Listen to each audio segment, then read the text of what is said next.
మిత్రులందరికీ నమస్కారం అండి. రానున్న ఫిబ్రవరి నెలలో సివిల్స్ నోటిఫికేషన్ వస్తుంది. అలాగే రానున్న ఏప్రిల్ మేలో గ్రూప్ 1 గ్రూప్ 2 వచ్చే అవకాశాలు ఉన్నాయని చెప్పి సమాచారం. దీంట్లో భాగంగా గ్రూప్ 1 సివిల్ సర్వీసెస్ లెవెల్లో, గ్రూప్ 2 లెవెల్లో, అలాగే మిగతా అన్ని కాంపిటేటివ్ ఎగ్జామ్స్కి ఇండియన్ ఎకానమీ ఏపీ ఎకానమీ అనేది ఎలా ప్రిపేర్ అవ్వాలి, ఇండియన్ పాలిటీ ఎలా ప్రిపేర్ అవ్వాలని మనం గతంలో వీడియో చెప్పుకున్నాం. ఆ వీడియో అందరూ చూడండి.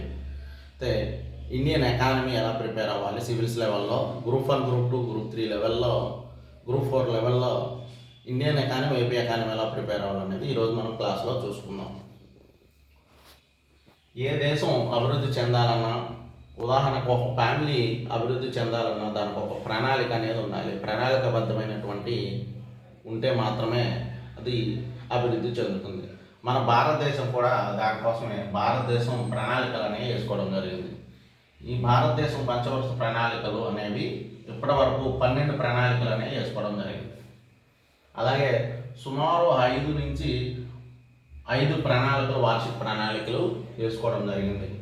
అలాగే ప్రపంచంలో మొట్టమొదటిసారిగా రష్యా ఈ ప్రణాళికలు అనే విషయాన్ని మనకు ప్రపంచానికి తెలియజేసింది. 1929లో వచ్చినటువంటి ఆర్థిక మాధ్యమం నుంచి ఈ రష్యా బయటపడడం జరిగింది. దీనిలో భాగంగానే ఈ ప్రణాళికలు అనేవి మనం ఎస్టాబ్లిష్ చేసుకొని చేయడం జరిగింది. మోక్షగుండం విశ్వేశ్వరయ్య ఈ ప్రణాళికలకు సంబంధించి చాలా మంచి పని అనేది చేశారు. మోక్షగుండం విశ్వేశ్వరయ్య.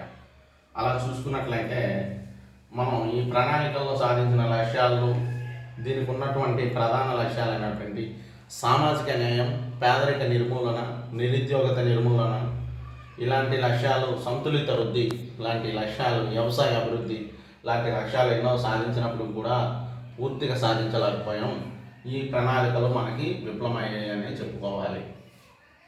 ఈ ప్రణాళికలు విఫలమయ్యాయి కాబట్టి వీటి స్థానంలో నీతి ఆయోగ్ అనేది రావడం జరిగింది. ఈ నీతి ఆయోగ్ గురించి మనం ఇప్పుడు చెప్పుకుంటాం. అలాగే ప్రణాళికల తర్వాత ఆర్థిక సంస్కరణలు అనేది 1991లో సింగ్ అండ్ రావ్ ఏమంటాం, వీటిని సింగ్ అండ్ రావ్ అంటాం. మన్మోహన్ సింగ్ అప్పటి ఆర్థిక మంత్రి, రావ్ ఏ రావ్ అండి, సింగ్ అండ్ రావ్ ఫార్ములా అని మనం అంటాం. ఈ ఫార్ములాలో ఉన్నటువంటి 1991లో ఆర్థిక సంవత్సరం రావడం జరిగింది. దీన్నే మనం ఎల్పిజి అంటాం. Liberalisation, privatisation, globalisation. సరళీకరణ, ప్రైవేటీకరణ, ప్రపంచీకరణ. ఈ ప్రైవేటీకరణ అంటే ఏంటి, సరళీకరణ అంటే ఏంటి, గ్లోబలైజేషన్ అంటే మనం తెలుసుకోవాలి. సపోజ్ లిబరలైజేషన్ అంటే సరళీకరణ. అప్పటి వరకు ఉన్నటువంటి పరిశ్రమలు పెట్టాలంటే చాలా నియమ నిబంధనలు ఉన్నాయి. ఉదాహరణకి టాటా గారే కంపెనీ పెట్టాలంటే తన 10 జతల చెప్పులు అరిగేంత వరకు తిరిగారట అప్పట్లో. ఎందుకు? కంపెనీలకు కావాల్సిన లైసెన్సులు తీసుకోవాలంటే అంత కష్టంగా ఉండేదని చెప్పేసి చెప్పారు. ఆ లైసెన్స్ విధానాన్ని రద్దు చేసి సరళీకరించి చేయడమే ఈ సరళీకరణ. ప్రైవేటీకరణ అంటే నష్టాలు వస్తున్న సంస్థల్ని పూర్తిగా లేదా పాక్షికంగా ప్రైవేటు వ్యక్తులకు అప్పచెప్పడమే ఈ ప్రైవేటీకరణ. గ్లోబలైజేషన్ అంటే సరిహద్దులు దాటి, దేశం యొక్క సరిహద్దులు దాటి వ్యాపార వాణిజ్యాలు కొనసాగించడమే యొక్క గ్లోబలైజేషన్. ఇలా జరుగుతున్న తరుణంలో ఇంతకు ముందే ఈ ఆర్థిక సంస్కరణలు అనేవి 1980వ సంవత్సరంలోనే Rajiv Gandhi సూచించారండి.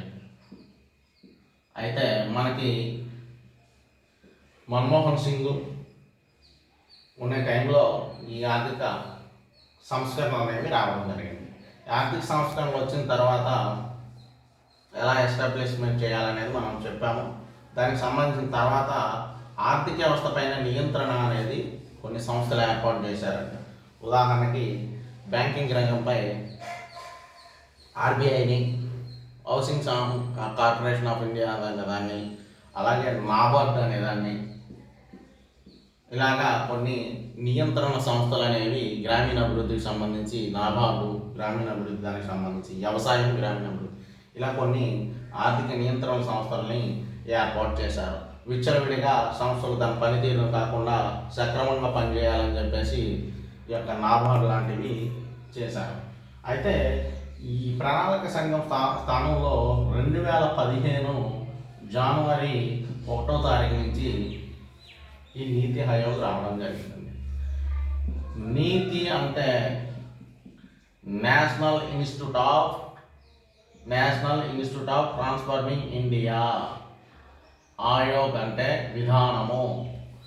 National institute of transforming India దాంట్లో విధానము, ఒక విధానాన్ని హిందీలో దీన్ని ఒక పరివర్తన విధానము అని హిందీలో మనకి దీనికి అర్థం అండి.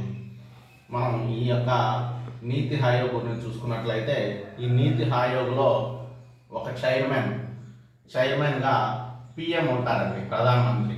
దానికి అయితే వైస్ చైర్మన్, పిఎం నియమించిన వ్యక్తి వైస్ చైర్మన్గా ఉంటారు. అలాగే 2 వ్యక్తులు తాత్కాలికంగా వ్యక్తులు ఉంటారు, 5 వ్యక్తులు శాశ్వత సభ్యులుగా ఉంటారు. అలాగే 4 వ్యక్తులు కేంద్ర మంత్రివర్గం నుంచి ఉంటారు. ఎవరెవరు ఉంటారు కేంద్ర మంత్రివర్గం నుంచి అనుకుంటే వ్యవసాయ శాఖ మంత్రి, రక్షణ శాఖ మంత్రి, హోంశాఖ మంత్రి,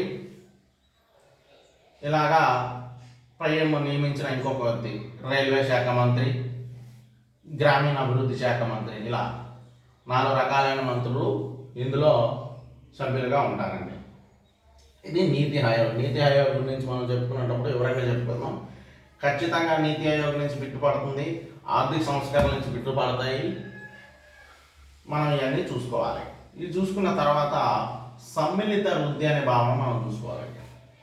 సమ్మిళిత వృద్ధి అంటే ఏంటంటే అన్ని వర్గాలు కలుపుకొని మనం అభివృద్ధి అనేది సాధించాలి.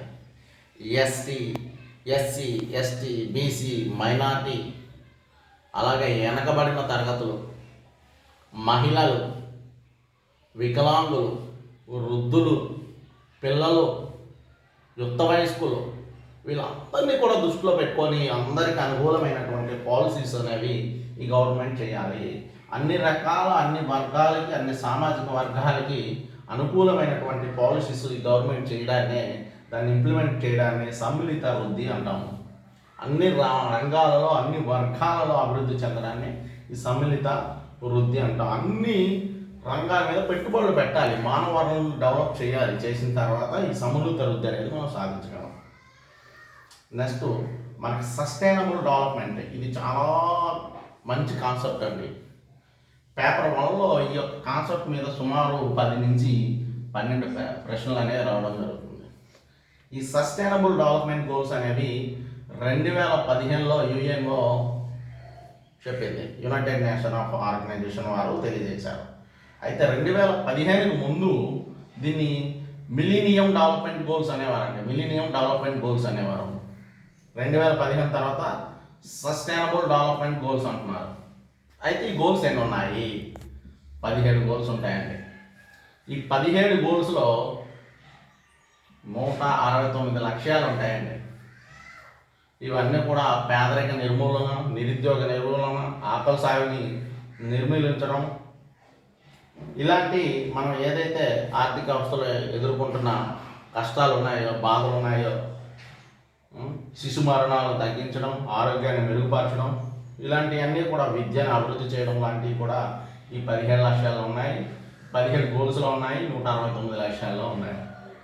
అలాగే భారతదేశంలో ఆదాయం పంపిణీ, దేశానికి వస్తున్నటువంటి ఆదాయం ఏ విధంగా వస్తుంది అనేది, ఆ ఆదాయాన్ని ఏ విధంగా పంచాలి, సామాజిక వర్గాల పరంగా కానీ, కులాల పరంగా కానీ, మొత్తం దేశ అభివృద్ధి కోసం ఎలా పంచాలి ఆదాయ పంపిణీ అనేది మనం ఈ టాపిక్లో మనం చూస్తామండి. ప్రాంతీయ అసమానతలు.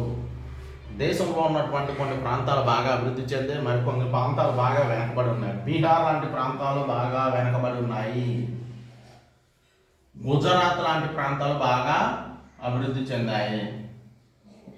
ఈ 2 ప్రాంతాల మీద ఉన్నటువంటి డిఫరెన్సెస్ చాలా ప్రభావం అనేది దేశంలో చూపిస్తుంది. దేశంలో ఉన్నటువంటి భరతమాత శరీరంలో ఉన్న అన్ని రాష్ట్రాలు కూడా భాగాలే కాబట్టి ఏ భాగం కరెక్ట్గా లేకపోయినా పర్ఫామ్ చేయకపోయినా భరతమాతకి లాస్ట్కి ఇబ్బంది కలుగుతుంది. కాబట్టి అన్ని రాష్ట్రాలని సమానంగా అభివృద్ధి చెంది ప్రాంతాల మధ్య అసమానతలు తొలగించాల్సిన బాధ్యత కేంద్ర ప్రభుత్వం మీద ఎంతైనా ఉంది. ఇది ఇలా మనం చూసుకున్నట్లయితే పార్ట్ 1గా చెప్పుకుంటామండి మన సిలబస్లో. అలాగే సిలబస్లో పార్ట్ 2 వచ్చేసి వ్యవసాయం గ్రామీణ అభివృద్ధి. భారతదేశానికి వెన్నెముక ఈ వ్యవసాయం అండి. కాబట్టి సుమారు 70% పైగా స్వాతంత్రం వచ్చినప్పుడు సుమారు 90% పైగా వ్యవసాయ ఆధారిత పరిశ్రమల మీద ఆధారపడి ఉండేవాళ్ళండి. తర్వాత క్రమంగా స్వాతంత్రం వచ్చిన తర్వాత 50% పైగా ఉన్నారు వ్యవసాయం పైన. ప్రస్తుతం 25 నుంచి 26% యొక్క వ్యవసాయం మీద ఆధారపడిన వాళ్ళు ఉంటే వ్యవసాయ అనుబంధ రంగాల మీద ఇప్పుడు కూడా 48-50% మంది ఆధారపడిన వాళ్ళు ఉన్నారు. వ్యవసాయం చూసుకునేటప్పుడు వ్యవసాయంలో వచ్చినటువంటి మార్పులు మనం చూసుకోవాలండి. దీన్ని వ్యవసాయంలో అత్యంత గొప్ప విప్లవంగా నార్మన్ బోర్లాగ్ ప్రవేశపెట్టినటువంటి హరిత విప్లవం అంటాం. 1966 సంవత్సరంలో వార్షిక ప్రణాళిక కాలంలో హరిత విప్లవం ఏ ప్రణాళిక కాలంలో వచ్చింది అని అడుగుతాడండి క్వశ్చన్. వార్షిక ప్రణాళిక కాలంలో వచ్చింది. మొదటి వార్షిక ప్రణాళిక కాలంలో వచ్చినటువంటి హరిత విప్లవాన్ని మనం చదువుకోవాలండి. హరిత విప్లవం అంటే ఏమీ లేదండి, పురుగుల మందులు సాంకేతిక పద్ధతుల ద్వారా వ్యవసాయాన్ని తక్కువ భూములు ఎక్కువ పండించడానికి ఉపయోగించినటువంటి రసాయన పదార్థాలన్నీ కూడా హరిత విప్లవంలో చదువుకోవాలి. అలాగే ఈ భూ సంస్కరణలు ఎలా ఉన్నాయి?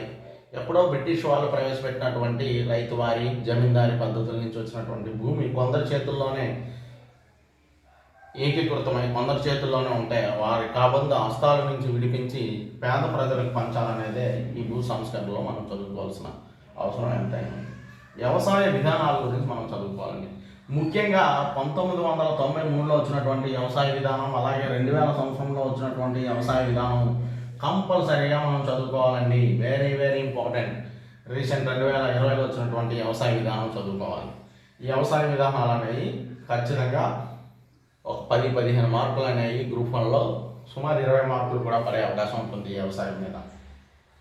వ్యవసాయానికి ఉండాల్సినటువంటి నీటిపారుదల, ఈ నీటిపారుదల అలాగే మనకి ఆంధ్రప్రదేశ్లో ఎక్కువగా పోలవరం సంబంధించి ప్రాజెక్ట్ గురించి చదువుకోవాలి. ఏపీ విభజన చట్టంలో ఆర్టికల్ సెక్షన్ 90 అనేది దీని గురించి తెలియజేస్తుంది. సెక్షన్ 90 పోలవరం గురించి చదువుకోవాలి. అలాగే వ్యవసాయానికి బ్యాంకులు అనేవి సుమారు 18% తన ఉన్న నిధి నుంచి వ్యవసాయ విత్తంగా ఇవ్వాలి. ఇచ్చినటువంటి ఎంతవరకు ఇస్తున్నాయి, ఎన్ని కోట్లు ఇచ్చాయని చదువుకోవాలి. అలా కనీస మద్దతు ధర, ఒక్క వస్తువు ఉత్పత్తి చేయడానికి అయిన ధర కన్నా ఎక్కువ ధరనే ఈ కనీస మద్దతు ధరగా గవర్నమెంట్ ప్రకటిస్తుంది. ఆ ధరకు మించి తగ్గించి ఎవరు కొనకూడదు, మించి కొనాలి. ఈ కనీస మద్దతు ధర గురించి చదువుకోవాలి. రీసెంట్గా 3 వ్యవసాయ చట్టాలు అనేవి రావడం జరిగిందండి. అందులో ఒకటి కనీస మద్దతు ధర సంబంధించింది, రెండవది అగ్రికల్చర్ సంబంధించింది, మూడవది ఎసెన్షియల్ కమోడిటీస్ సంబంధించి అంటే నిత్యావసర వస్తువులకు సంబంధించి ఈ 3 చట్టాలు వచ్చాయండి. ఈ 3 చట్టాల గురించి ఖచ్చితంగా బిట్టు పడుతుందండి. ఖచ్చితంగా మీరు తెలుసుకోవాల్సిన అవసరం ఎంతైనా ఉంది. కాబట్టి మీరు ఈ వ్యవసాయం గురించి నీట్గా తెలుసుకున్నట్టయితే ఖచ్చితంగా బిట్టుపడే పాయింట్ అండి. అలాగే మనం మొదటి రంగం అయినటువంటి వ్యవసాయ రంగం చూసాము. రెండవ రంగం పారిశ్రామిక రంగం. తెలుసు కదండి మీ అందరూ కూడా. ఎకానమీ అంటేనే 3 అండి. ఏంటి? Agriculture, industries and service sector. దీన్ని మనం IAS అంటామండి. Industries secondary sector, agriculture service sector, లేకుండా AIS అని కూడా అనుకోవచ్చు. Agriculture, industries and service sector అని. ఈ 3 కూడా మనం భారత ఆర్థిక వ్యవస్థకే కాదు, ప్రపంచ ఆర్థిక వ్యవస్థ దేన్నైనా సరే ఈ విధంగా చూస్తారండి. నెక్స్ట్ మనం ఫస్ట్ చూసాము. సెకండ్ ఇది పారిశ్రామిక రంగం లేదా ద్వితీయ రంగం. ఈ ద్వితీయ రంగంలో పారిశ్రామిక తీర్మానాలు అనేవి మనం ఎక్కువగా చూడాలండి. పారిశ్రామిక తీర్మానాలు మొట్టమొదటిది 1948లో జరిగిందండి. ఈ పారిశ్రామిక తీర్మానం స్వాతంత్రం వచ్చిన తర్వాత జరిగింది. ఆర్థిక రాజ్యాంగం అని ఏ పారిశ్రామిక తీర్మానాన్ని అంటారు అని అడుగుతాడండి. 1956 ఆర్థిక పారిశ్రామిక తీర్మానాన్ని 1956 సంవత్సరంలో వచ్చినటువంటి తీర్మానాన్ని ఆర్థిక రాజ్యాంగం అంటారు. ఈ తీర్మానాల గురించి చదువుకోవాలి. అలాగే మన భారతదేశాన్ని ప్రపంచంలో గుర్తింపు రావాలి. స్వాతంత్రం వచ్చిన తర్వాత ఎన్ని సంవత్సరాలు అయినా మనం మేక్ ఇన్ ఇండియా అనే కాన్సెప్ట్ని తీసుకుని రావడం జరిగిందండి. భారతదేశానికి సంబంధించిన ముడి సరుకులన్నీ ఇక్కడే ఉపయోగించుకొని, భారతదేశంలో ఉన్నటువంటి మానవ వనరులు ఉపయోగించుకొని వస్తువుల్ని తయారు చేసే విధానాన్ని మేక్ ఇన్ ఇండియా అంటారు. ఈ మేక్ ఇన్ ఇండియా ద్వారా మన వస్తువులను తయారు చేసి మన అవసరాలకు వాడుకొని ప్రపంచానికి ఎగుమతి చేసే స్థాయికి ఎదగాలనేదే దీని యొక్క కాన్సెప్ట్ అండి. అలాగే ఐటీ పరిశ్రమ గురించి చూడాలండి. ఇన్ఫర్మేషన్ అండ్ టెక్నాలజీ, దీంతో పాటు ఇన్ఫర్మేషన్ అండ్ కమ్యూనికేషన్ టెక్నాలజీ కూడా మనం సైన్స్ అండ్ టెక్నాలజీలో చదువుతామండి. ఇన్ఫర్మేషన్ టెక్నాలజీ, ఐటీ పరిశ్రమ, అన్ని రంగాల్లో ఐటీ అనేది చాలా ప్రధానమైన రంగం. దీని గురించి తెలుసుకోవాలి. అలాగే ప్రభుత్వ రంగ సంస్థలు అంటే ఏంటి, ప్రైవేట్ రంగ సంస్థలు అంటే ఏంటి అనేది మనం తెలుసుకోవాల్సిన అవసరం ఎంతైనా ఉందండి. అలాగే ఇంకా మనం ప్రైమరీ సెక్టర్, సెకండరీ సెక్టర్ అయిపోయిన టెరిటరీ సెక్టర్ లేదా తృతీయ రంగము అయినటువంటి సేవా రంగం గురించి మనం తెలుసుకోవాలి. హోటళ్ళు, వాణిజ్యము, బ్యాంకింగు, రియల్ ఎస్టేట్ లాంటి ఈ యొక్క సేవా రంగంలో ఉంటాయి. రోడ్లు, రవాణా, అంతర్జాతీయ వ్యాపారం, జాతీయ వ్యాపారం లాంటి సేవా రంగంలో ఉన్నటువంటి మనిషికి నిత్య జీవితంలో ఉపయోగపడుతున్న అన్ని రకాలైన సేవల గురించి సేవా రంగంలో మనం చదువుకుంటామండి. ఓకే, ఇప్పుడు ఇప్పటివరకు చూసాము.